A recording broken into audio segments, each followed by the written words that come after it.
Everyone, kain tayo ng sabang nilaga, kamote, ang liliit tsaka ubag. Ano ko to?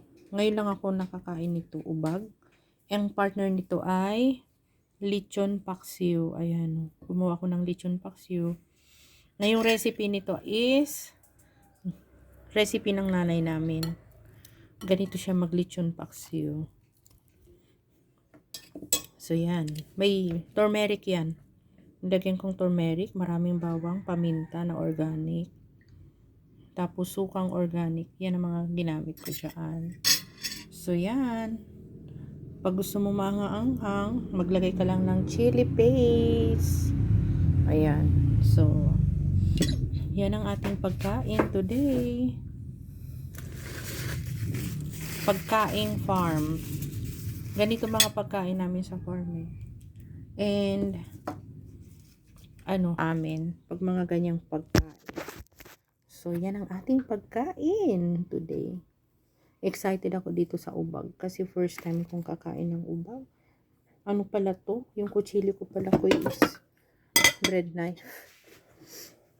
So, yan. And, alam nyo ba itong saba na to? Ito yung variety, yung malalaki. Pagka may time na ang 1 kilo nito is 3 peraso lang. Napakalalaki. And gusto ko to kasi malabo. Ayan o. Malabo siya. Kaya gustong gusto ko yan. Diba? Ito ang aming food ng aking brother today. Nilagang mga ano. Kayo ba kumakain ng mga ganito yung pagkain bukid? Sarap. Tamis niya. It's yummy.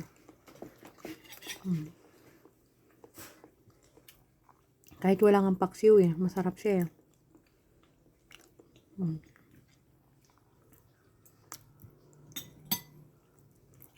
Sarap. Iba siya, no? Sarap niya.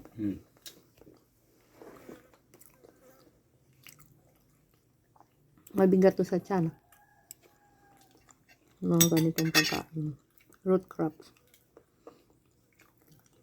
Sabi ng nanay ko, Lisa, wag ka masyado sa root crops kasi daw, nagpapa daw siya ng intestine. So by the time na hindi root crops ang pagkain mo, hindi ka nabubusog basta-basta. Sabi niya. Napansin ko nga, pag root crops, bloated ang tiyan ko. Meron siya. Diba? Dahil mabigat siya sa tiyan. So, yan. And syempre, water tayo. Ayan.